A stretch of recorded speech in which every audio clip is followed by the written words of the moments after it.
Hey guys, I was checking out Twitter on my phone, and yes, I do have Twitter. If you're wondering, the links are always down in the description. If you hit the show more, go down through there, all my playlists and all that, which are always down in the description for more videos. Please do check those out. There is links to where to my social media, like my Facebook, Instagram, which I think that link might be a little broken. I'm not too sure.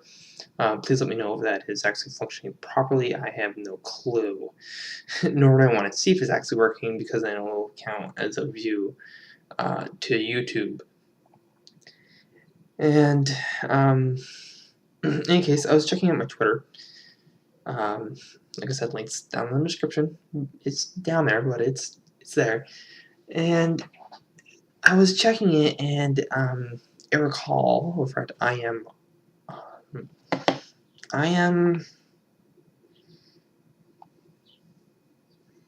Hold on a minute.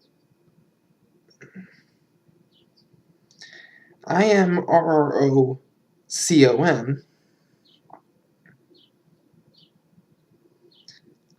Um, um, Shared something over to Twitter, basically stating, I guess there was a derailment in Pittsburg. I believe it's Pittsburg. He showed the Pittsburg Post-Gazette, has a story on it. I guess the Norfolk Southern train, I guess there was like a minor derailment.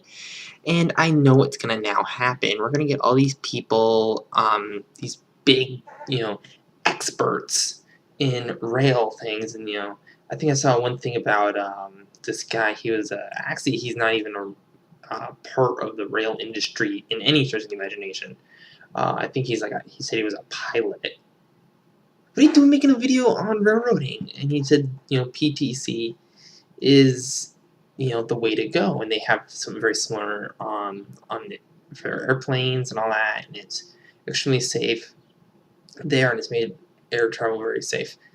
Yes, derailments usually happen. It's a fact of life. And it's just something, I don't know. You guys get to see me now without my glasses on for like a little bit while I deal with this stinking. I gotta clean these lenses. I just gotta get my lens wipes at some point. I gotta make that order at some point. Actually, what I do is go back to Staples for a little bit and grab some more. In any case, so the yes, it would work. Problem is, I've been told I don't know how much it costs for the average PTC system. I'll probably do some research on that at some point. How much it'll cost, but it is very cost effective. And sometimes derailments, it seems like what just happened was it was just a derailment, like you couldn't have seen it happen, and there's not much the train could have done. I don't know much on the information. It was just from what I can tell on the information is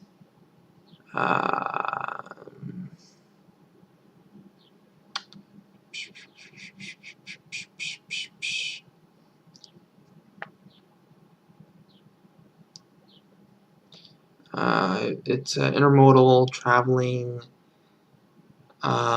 westbound, just a little after 1. The dangler of the road used by the light rail service. It's not much. It just seems like, and knowing from the little Center Road we own, the Millbrook, sometimes derailments are very hard to. Sometimes there's those spots, the rail's just a little off canter. Might be one rail might be a little. It could be as simple as the gap, or even the rail's just right, be just the right height, and that could throw the load. That could throw it. Weight shifting might have been a shifting weight. I don't know.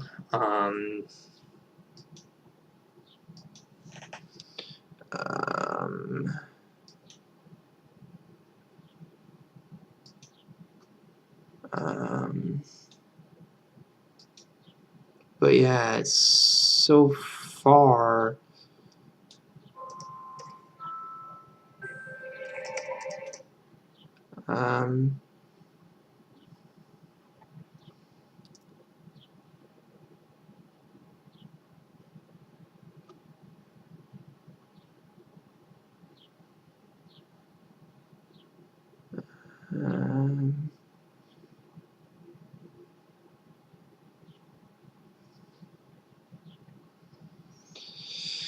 most been posting updates on it.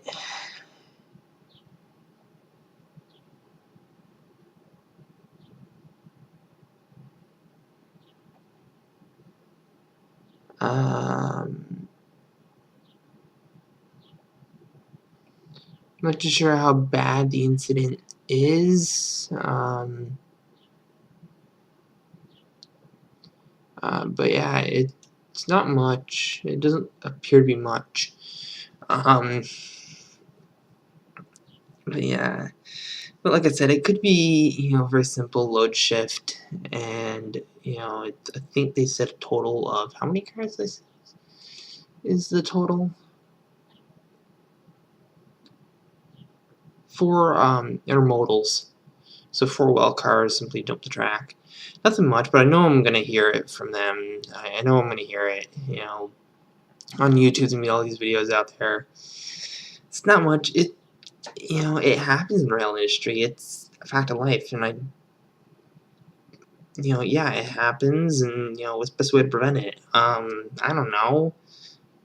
Put more suction crews out that watch the train to catch it when it might lift a little bit. Don't know.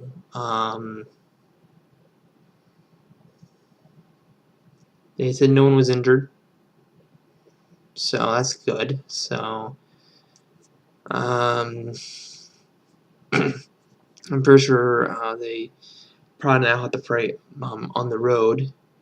And this was as of, let's see, jeez, it's almost 5 to 7.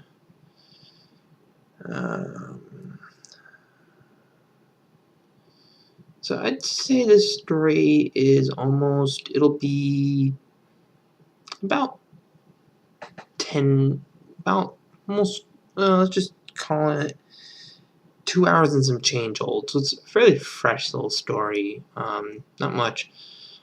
I'm just like, what, people, the Pittsburgh derailment, derailments happen.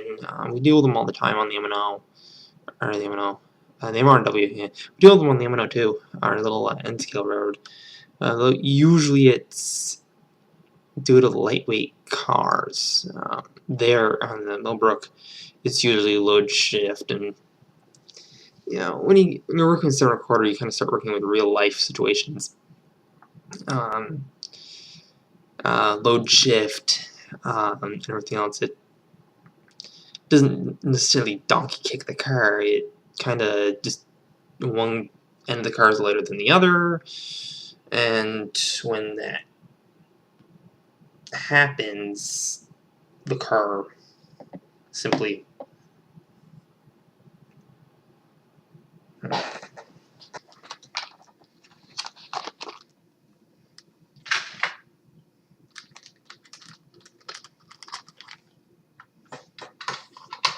it's actually a smaller rail car, but yeah, the right idea. If they only load, if, let's just say this is on the O&O, it's on the railroad and all that, yeah, if this car is a little lighter, so it's only filled more on this side, or if it's loaded more on this side than it is on this side comes up the track a bit and jumps the rails. Of course, I don't have any track here to kind of show you guys, but that's kind of what I mean by load shift. Or it could be it's loaded more, or it could be loaded more maybe on this side than this side. It might, well, I'm not sure, but usually end to end, you want to make sure it's loaded that way, or even maybe loaded this way more kind of centered on the train. This is, of course, be a very good example of a well-loaded car. I don't think I have a underloaded car. But yeah, loads are very, yeah,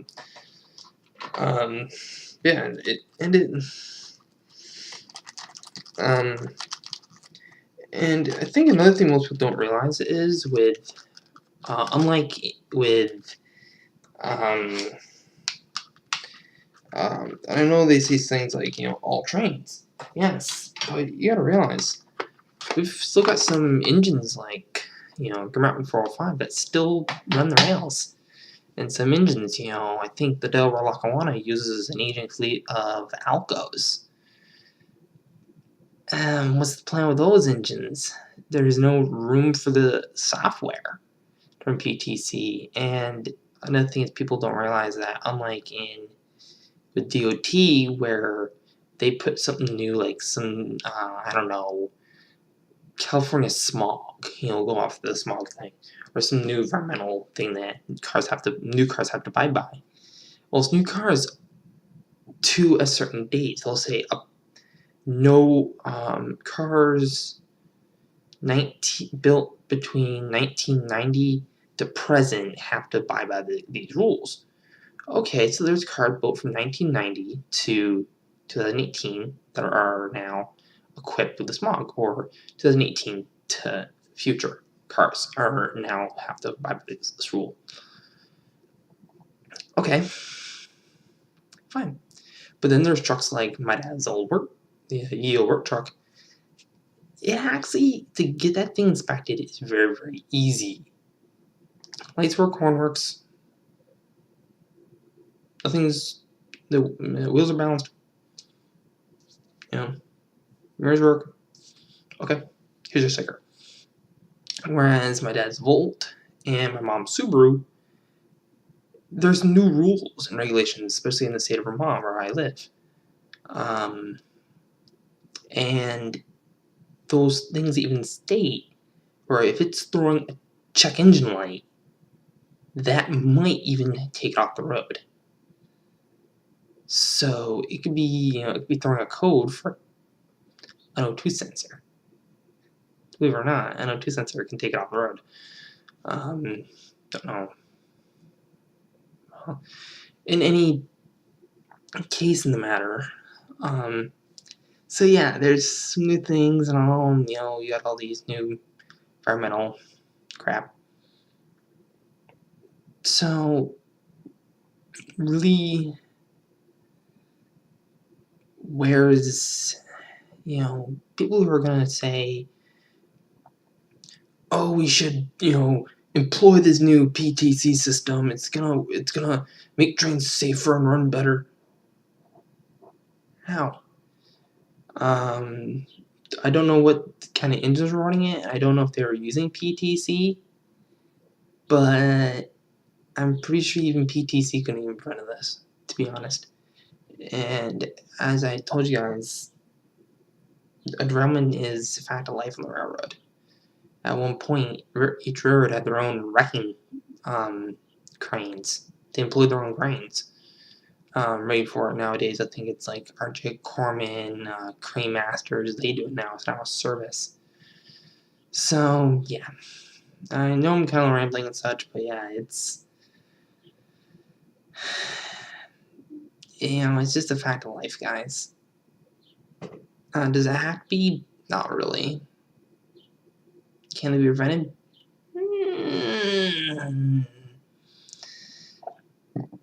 It can be. Some are just, for all I know, it could be an easy pick switch.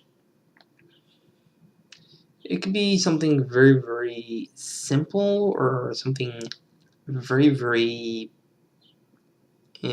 complicated. I don't know. But, yeah. In the road industry, it happens. Derailments are a fact of life.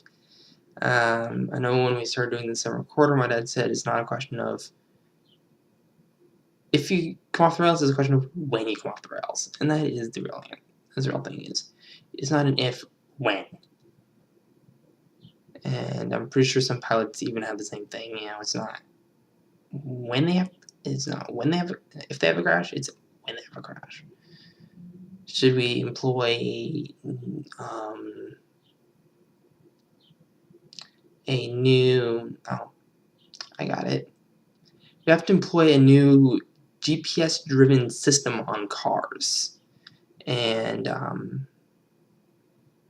they're mandatory across all makes and models. Even if you have a car built in 1913 or 1918, if it was 100 years old, you still have to have it on. And you have to have it on, and it's mandated. And if you go to get inspected and you don't have it on, you cannot drive the vehicle anymore. Well, that takes trucks like the Yieldwork truck right off the track, or right off the road. Because now the system's very complicated, very hard, it needs a computer to run it. Truck doesn't have a computer, it has a carburetor. Much better system, I think, in my opinion. If the thing doesn't want to start, well, you just open up the hood, take a bottle of starter fluid, or what West Penny likes to call crack, in a can, shoot the thing down its thing, kick it over. Now, of course, you need 2 people to do it, but still, say, you poke your head in and say, hey, buddy, can you help me start my old car? But no, we have to have this all thing, so that means I need to update. Yeah, big old complication thing. But they have to have this new GPS system because we're having way too many car crashes. That's basically my look at the way things are with railroads and this derailment. And it's really fresh, so I'm probably going to have one of the very first videos up on it, but you know what, to be honest, it happens. And we just need to learn to deal with it. And just simply move along. So that's kind of my take on this whole shindig.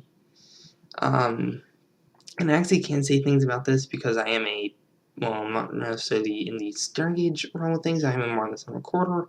And then again, I haven't been doing much at all, but I do understand a little thing or two about loading and stuff. And you know what? It kind of makes sense. And at least I kind of understand, at least from a reverse perspective, how things are going. Of course, FRA doesn't care if the software realm, if we're running PTC or not. We probably never will have it. It will always be those renegades. But then again, if your railroad is like, I think it's like 2 foot or 15 inch, they'll go flying. They don't care. They're like, none of my business. It's nice. We don't have to follow any necessary laws. It's FRA rules are upper discretion, which it's kind of scary. But in any case, that's a whole other topic. But yeah, the Pittsburgh derailment, is it preventable? Probably.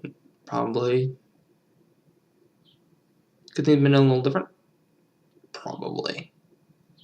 But you never know with derailment and railroading. It's kind of inedible. I'm pretty sure ask any engineer, they probably have several derailments to their name. At least I've got a couple good ones. I think there's a couple. At least there's at least maybe, I think there might be 3 or 4 to my name. I don't know how many my dad has. I got a feeling when he sees this video, he's probably gonna comment how many he's had. But I've at least had one good, decent one where I've dropped the engine. Because he's probably had a lot more than me. So at one point, he was the main person who operated the equipment. But in any case, if you like this kind of stuff, give it a big like. Kindly subscribe. I don't usually put videos like this up for the simple reason of, well, it stir a whole bunch of controversy, and I don't want to get beaten in the comment section. But you know what? I don't care. Because, like I said, it happens, and that's final. So, in any case, I gotta continue on with my evening and get everything else done. And yeah, so I'll see you guys next time. And if you do, kindly, I don't have my bell on me, and I totally forgot to grab it. Of course, I forgot to grab this until I was thinking about loads. So please ring the bell, and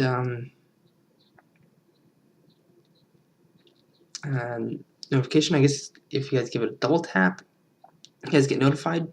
So ring that bell, ring it loud, ring it clear, and I'll see you guys next time, right here. Don't forget to stay off the road tracks, because I'm pretty sure there's a trespasser. They would have been at least 1 fatal, or at least 1 injured. But so far, everything is safe and secure. I think it was going at a low speed, but who knows. For the number of cars that actually jumped the track, I think it was a slow roll through town. Yeah, stay off the tracks. Spread the love around, guys. Even to the crew, so spread it around. And I'll see you guys next time. If you guys are wondering probably why this is a vlog, I decided to do 2 vlogs in one because it's just so much easier. I've only done one other time I did that because I just didn't have enough footage, and to be honest, it just wasn't enough footage. So yeah, I'll see you guys next time. Take care, guys.